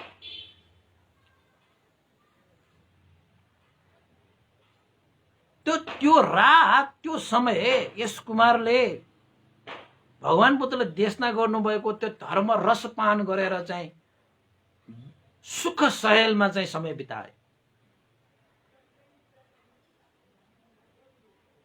हैन, समय बिताए। भगवान बुद्धले पनि थाहा पाए यश कुमारले धर्मचक्षु प्राप्त गरे। जसको लागि मैले यो मध्ये यो यो यस्तो ढिलासम्म रातिसम्म यसरी म संक्रमण गरेर प्रतीक्षामा बसिरहेको छु नि, त्यो प्रतीक्षा साकार भयो। यश कुमारले धर्मचक्षु प्राप्त गरी लिए। हेर्नुहोस् है भगवान बुद्धको कति करुणा। एउटा आमाले छोरालाई जसरी माया गर्छ त्यसरी नै गर्छ। हामी आमा बुवाले आफ्नो छोराछोरीलाई मात्र त्यस्तो माया गर्छ, अर्काको छोराछोरीलाई माया गर्न सक्दैन। तर भगवान शास्ता यो लोकका सारा सत्व प्राणीलाई आफ्नो छोराछोरी जस्तो माया गर्छ, करुणा राख्छ, मैत्री राख्छ। त्यसरी त हामीले पनि सक्दैन। तपाईको आमा बुवाहरू यहाँ कतिजना छ, आफ्नो छोराछोरीलाई कति माया गर्छ, कति करुणा राख्छ, त्यो चाहिँ सही हो। तर त्यस्तै माया तपाईँले अर्काको छोराछोरीलाई गर्न सक्नुहुन्न। त्यही फरक हो भगवान बुद्धको करुणा र मैत्रीमा र अहिलेको आमा बुवाहरूको करुणा र मैत्रीमा। कमसे कम अहिलेका आमा बुवाहरू आफ्नो छोराछोरीको लागि भए पनि ब्रह्म समान देवता समान हो। तर भगवान बुद्ध त सारा सत्व प्राणीहरूको लागि हैन, देवता ब्रह्मा मात्र होइन, उहाँ त तथागत भगवान बुद्ध नै भइहाल्यो। सबैको लागि समान के उहाँ त। त्यस्तो असीम करुणा कसैले राख्न सक्दैन। कुनै भेदभाव कुनै देशमा चाहिँ ऊ छैन के भगवान बुद्धको। त्यसैले उहाँको करुणाको सीमा नै छैन कि। त्यसैले महाकारुणिको नाथ हो, महाकरुणाले युक्त हुनुभएका उहाँ तथागत भगवान शास्ता सम्पूर्ण प्राणीहरू उप मैत्री र करुणा फिजाएर हित सुखको लागि सदा सर्वदा चिन्तन मनन गरेर बस्ने भगवान शास्ता। ओहो अतुलनीय। त्यत्तिकै भन्छ कुनै पनि देवता, कुनै पनि ब्रह्मा, यो संसारमा ईश्वर परमेश्वर यो परमात्मा जति पनि तपाईँले नाम दिनुहुन्छ नि, यो भौचक्रमा बसिरहने कसैसँग त्यस्तो मैत्री, त्यस्तो करुणा, त्यस्तो ज्ञान, त्यस्तो सामर्थ्य छैन। छैन बाजुको छैन। तपाईँले ढुक्क भएर बस्नुहोस्। त्यसैले तपाईँले ठुल्ठुला देवताहरू भनेका शिरमा हेर्नुहोस् भगवान बुद्ध हुन्छ। भगवान बुद्ध बिना त कुनै पनि देवता पूरा हुँदैन, कुनै पनि ब्रह्मा पूर्ण हुँदैन, कुनै पनि ईश्वर पूर्ण हुँदैन, कुनै पनि परमेश्वर पूरा हुँदैन भगवान बुद्ध बिना। तपाईँ हेर्न जानुहोस् न, तपाईँको पशुपतिमा हेर्न जानुहोस्, भगवान त्यो महादेवको शिरमा तपाईँको भगवान बुद्धको मुकुट राखेको हुन्छ। तपाईँको त्यो बुढा नीलकण्ठमा जानुहोस् न, तपाईँको नारायण दान हो कि के हो त्यो, त्यसमा हेर्नु जानु त भगवान उसको शिरमा चाहिँ तपाईँको भगवान बुद्ध राखिएको हुन्छ। जसले भगवान बुद्ध धारण गर्छ उस पूर्ण हुन्छ कि। बिना बुद्धलाई धारण नगरिकन कोही पनि पूर्ण हुँदैन यो संसारमा। त्यसैले चाहिँ यो महादेव भनेका अरू कहाँको शिरमा गएर चाहिँ तपाईँले चाहिँ अब के भन्छ भगवान बुद्ध पाउनुहुन्छ। नारायण भनेरकाहरूको चाहिँ शिरमा पनि भगवान बुद्ध पाउनुहुन्छ। अब यो चाहिँ हाम्रो करुणामय बोधिसत्वहरूको चाहिँ ठाउँहरूमा त कुरै छाड्नुहोस् न। त्यस्तो हो भगवान। किन त भन्दाखेरि भगवान बुद्ध ज्योति हो, भगवान बुद्ध मार्ग हो, भगवान बुद्ध जीवन हो, भगवान बुद्ध लक्ष्य हो, भगवान बुद्ध चाहिँ मुक्ति हो। सत्व प्राणीहरूको लागि, एउटाको लागि त्योटाको लागि मात्र होइन। कसैको लागि म भगवान होला, कसैको लागि तपाईँ भगवान होला, कसैको लागि उहाँ भगवान होला, त्यो एउटा दुईटा व्यक्तिको लागि होला। तर भगवान बुद्ध भनेको सारा सत्व प्राणीहरूको लागि शास्ता के उहाँ, गुरु के उहाँ, सबैको लागि, थोरै समूहको लागि कोही भगवान होला।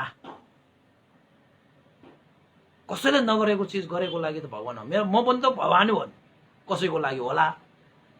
तर भगवान बुद्ध भनेको त होइन, मेरो बुवा आमा पहिला म गृहस्थी हुँदाखेरि मेरो लागि त आमा बुवा देउता हो नि, मेरो बुवा आमा पनि देउता हो, मेरो लागि हो कि, तर सबैको लागि होइन नि, नहोला, भयो भने त राम्रै हो। तर भगवान बुद्ध भनेको सबैको शास्त्र के, यो संसारमा तपाईँले यो मुखबाट जतिसुकै नाम लिन सक्नुहुन्छ नि, त्यो सम्पूर्ण प्राणी, मनुष्य, देवता, ब्रह्मा, ईश्वर, परमेश्वर, नाना थरी जति पनि छन् नि, यो सबैको लागि उसपल भगवान बुद्ध चाहिँ के हो त? करुणामय, ज्योति, मार्ग, जीवन, मुक्ति सब हो कि, सब हो। यति कुरा चाहिँ लेखेर राख्नुहोस् है उपासक, ढुक्क भएर लेखेर राख्नुहोस्, मिथ्या दृष्टिबाट बचिन्छ। त यस कुमारले त बुझे, यो कुराहरू सबै बुझे, त यस कुमारले धर्मचक्षु प्राप्त गरे, धर्मचक्षु प्राप्त गरेर धर्म रसपान गरेर ओहो साँच्चैकै सुख पाए।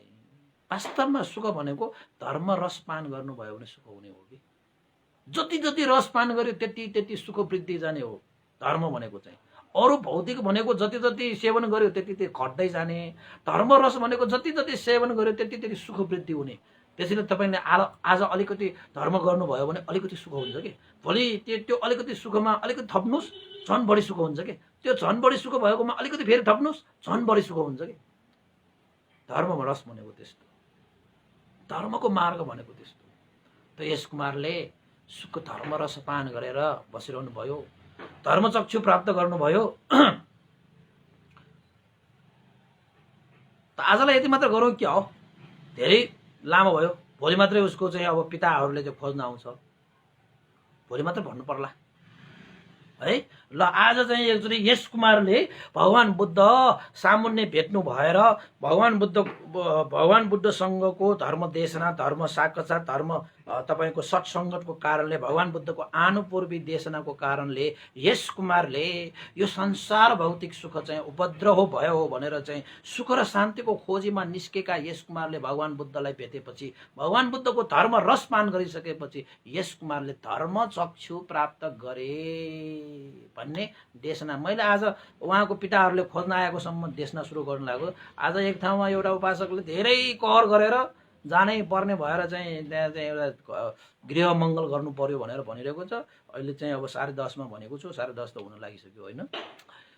त्यही भएर उपासक उपासिकाहरू तपाईँहरूले आज सुनिदिनु भयो, धेरै धेरै साधुवाद छ है। तपाईँहरूले पनि यस कुमारले जस्तो एकदम श्रद्धा आस्था गौरव राखेर कान मात्र दिएर होइन कि मन पनि दिएर सुन्नुपर्छ कि।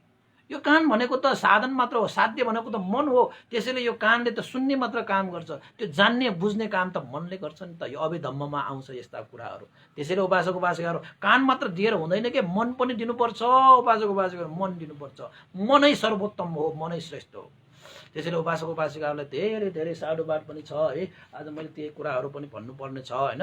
हिजो एकजना उपासकले पनि धेरै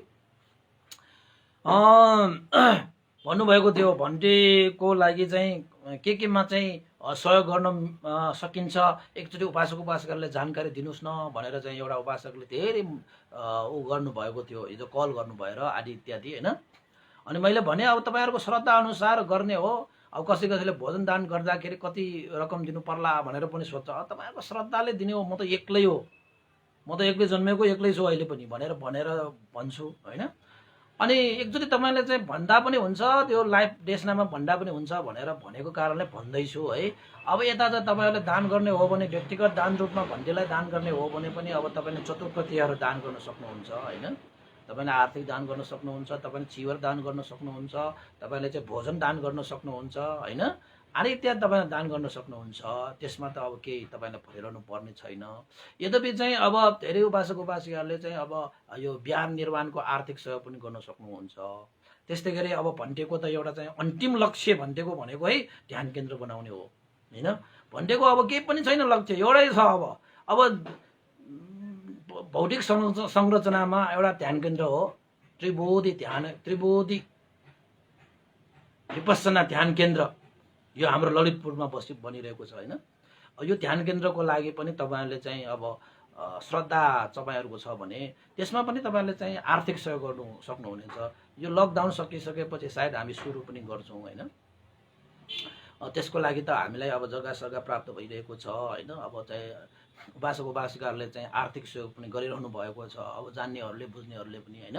त्यसैले तपाईँले सहयोग गर्न चाहनुहुन्छ भने अब यो श्री सिद्धिमङ्गल बुद्ध विहारको लागि निर्माणको लागि पनि सहयोग गर्न सक्नुहुन्छ। तपाईँले चाहिँ यो भोजन कोषको लागि पनि सहयोग गर्न सक्नुहुन्छ। त्यसै चतुर्प्रति दान गरेर पनि सहयोग गर्न सक्नुहुन्छ। र चाहिँ यो हाम्रो चाहिँ ध्यान केन्द्रको लागि पनि तपाईँले आर्थिक सहयोग गर्न सक्नुहुन्छ। अब धेरै कुरा त अब भनिरह्यो भने फेरि भन्दैले चाहिँ आर्थिक सहयोगको लागि भनेको जस्तो होला भनेर चाहिँ मैले नभनेको होइन। तर बुझ्नेहरूले चाहिँ गरिरहेका छन् होइन। भनेको त अब ध्यान केन्द्र एकचोटि चाहिँ यो संसारमै भन्नु पर्यो होइन। ध्यान एकचोटि चाहिँ शुद्ध सतीपत्थान विशुद्ध ध्यान एकचोटि सिकाउने खुबै रहर छ कि मलाई। यो मान्छेहरूलाई चाहिँ साँच्चैकै यहाँ धर्मचक्षु दिने किसिमले चाहिँ अब ध्यानहरू चाहिँ अभ्यास गराउने होइन। त्यसलाई चाहिँ परियति र प्रतिपत्ति दुईटै चिजलाई चाहिँ सिकाउने पनि, थ्योरी पनि प्र्याक्टिकल पनि दुईटै चिज शिविरमा सिकाउने भन्नेको योजना छ कि त्यो ध्यान केन्द्र बनाएर। प्र्याक्टिकल पनि चाहिन्छ त्यो ठाउँ, त्यो त नभई हुँदैन। त्यसको लागि थ्योरी पनि चाहिन्छ क्या। कति मान्छेले ध्यान बस्नुपर्छ भनेर एकैछिनमा चाहिँ यो अलिकति सुनेर ध्यान बसिरहेको हुन्छ। त उनीहरूले चाहिँ धेरै अभ्यास गर्दाखेरि पनि थाक्छ मात्रै, ज्ञान प्राप्त हुँदैन। त्यसैले चाहिँ थ्योरी कसरी बस्ने, के गर्ने, कस्तो हुन्छ, के हुन्छ भनेर पहिला सिकाउने कि क्लास लिने।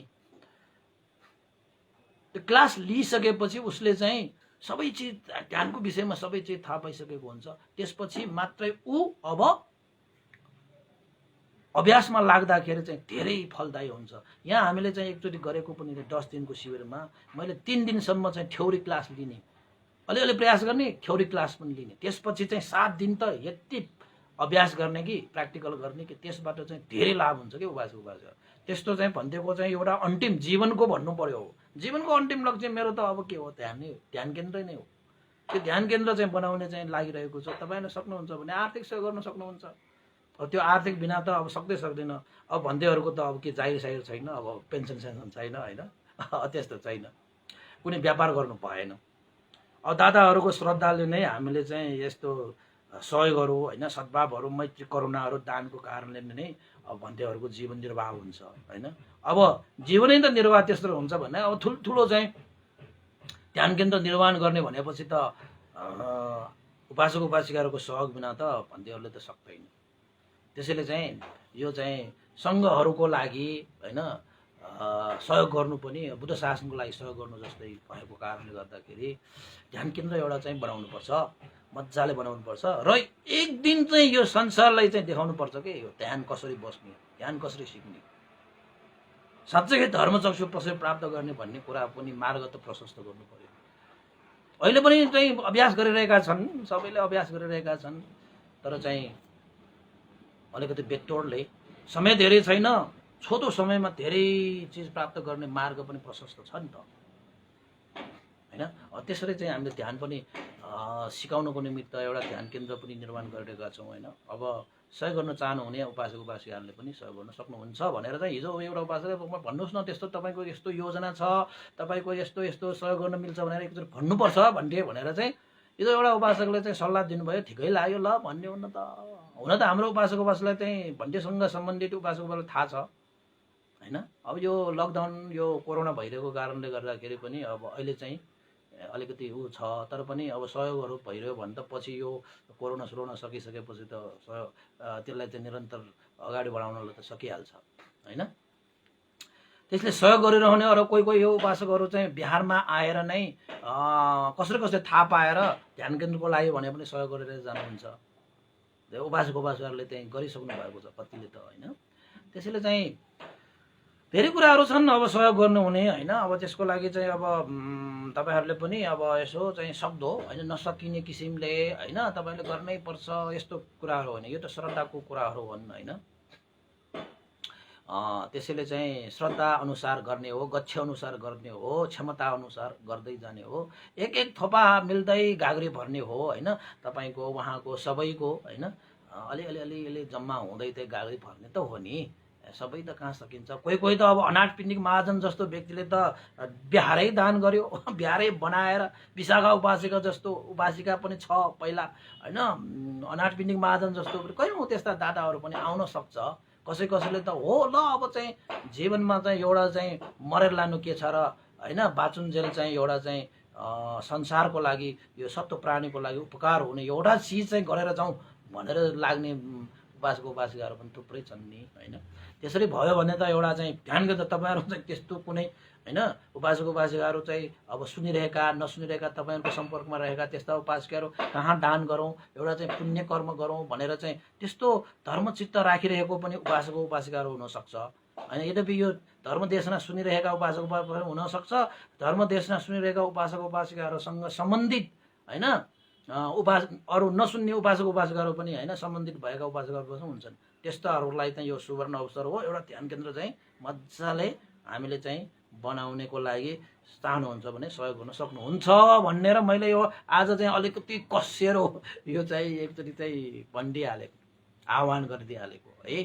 त्यसैले चाहिँ उपासक उपासिकाहरूले सक्दो ध्यान केन्द्र निर्माणको लागि पनि आर्थिक सहयोग गर्न सक्नुहुन्छ भन्दै आज हिजो हाम्रो उपासकहरू चाहिँ आउनुभएको थियो, सबिना साक्य उपासिका है। अनि उहाँको चाहिँ यो परित्राण पाठ गर्नको निमित्त हिजो आर्थिक सहयोग पनि गरेर जानु भएको थियो, बिहारमै आएर भेट्न आउनुभएको थियो है। र उहाँले चाहिँ यहाँ नाम लेखेको अनुसार चाहिँ उहाँको दिवंगत कदम बहादुर साक्यको सुगति कामनाको सुगति र निर्वाण कामना र सुन्तली अवाले दिवंगत हुनुभएका सुन्तली अवालेको पनि सुगति निर्वाण कामना गर्नको निमित्त परित्राण पाठ होइन यसरी चाहिँ उहाँले चाहिँ श्रद्धा व्यक्त गर्नुभएको छ। र हिजो बिहान मैले पाठ पनि गरिदिइसकेँ, अहिले पनि हामी पुण्यानुमोदन गरौँ होइन। उहाँ सबिना साक्य र उहाँको हस्बेन्ड पनि आउनुभएको थियो, हस्बेन्डको नाम चाहिँ याद भएन फेरि है। जे होस् अब चाहिँ उपलक्ष्य त उहाँको कदम बहादुर साक्य र सुन्तली अवालेको सुगति निर्वाण कामना गर्दै पुण्यानुमोदन। त्यस्तै गरी आज जन्मदिन परेका हाम्रा चाहिँ हाल विदेश अमेरिका हो कि अस्ट्रेलिया हो, अमेरिका जसलिना साक्यको पनि जन्मदिन परेको कारणले गर्दाखेरि उहाँहरूको चाहिँ जीवनमा सुख शान्तिको कामना गर्दै हामीले परिधान पनि गरिसकेका छौँ, अहिले पुण्यानुमोदन गर्नेछौँ। र नसला साक्यको जन्मदिन परेको हुनाले उहाँको जन्मदिनमा पनि सुख शान्ति होस्, जय मङ्गल होस् भनेर कामना गर्दै परिधान हामीले गरिसकेका छौँ।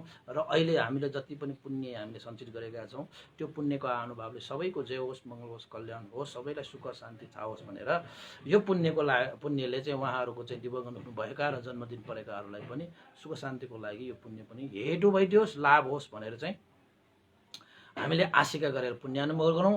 र यो पुण्यको अनुभवले दिवंगत हुनुभएका गुरुवर ज्ञानपूर्णिक मास्तवीर भन्ते, त्यस्तै गरी तपाईँको चाहिँ स्याडो उपन्ध्य विवंश लगायत सम्पूर्ण हाम्रा उपासक उपासिकाहरूका ज्ञाति बन्धुहरू जति पनि बितेर गएका छन् उहाँहरूको लागि पनि यो पुण्य हेतु भई उहाँहरूले पनि यो पुण्य लाभ गर्न सकोस्। र सम्पूर्ण देवताहरू अमनुष्यहरू सत्व प्राणीहरूको लागि पनि यो पुण्य हेतु भई उहाँहरूको जीवन पनि सुखमय होस्, शान्तिमय होस् भन्दै आशिका गर्दै हामी अन्तमा पुण्यानुमोदन गरौँ।